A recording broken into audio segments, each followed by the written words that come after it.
Are the biggest stocks in the country sending us a dangerous message about the future potential returns in the US markets?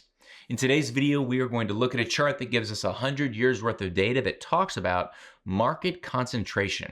So what does that mean? That's a fancy way of saying when the big companies get really big relative to the other companies in the United States. And we're going to talk about when you have a small number of companies getting really big relative to the rest of the companies, what has happened in the marketplace. So let's get started. This chart goes back 100 years and gives us different peaks in time for market concentration. Now, if you read this line, the largest stock relative to the 75th percentile, that's a fancy way of saying the biggest companies relative to the companies that aren't as big. And at face value, should it really matter if the bigger companies are getting really big relative to other companies? Well, let's look at all these peaks and what was happening in history. So the first one, back in the 25 to 35, is the Great Depression, right at the peak. And then you continue to go down history and see all these other peaks that have crises attached to them.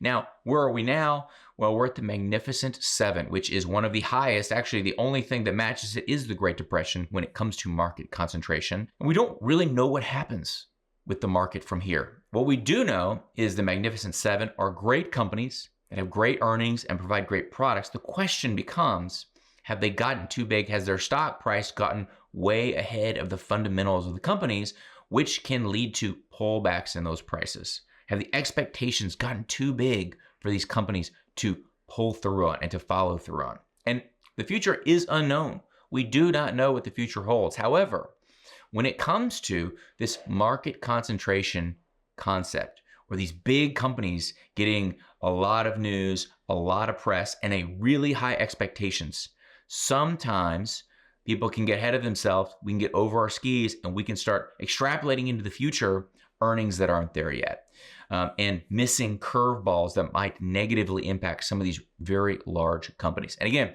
no one knows what happens in the future. However, each time we've had this level of market concentration, there's been a curveball.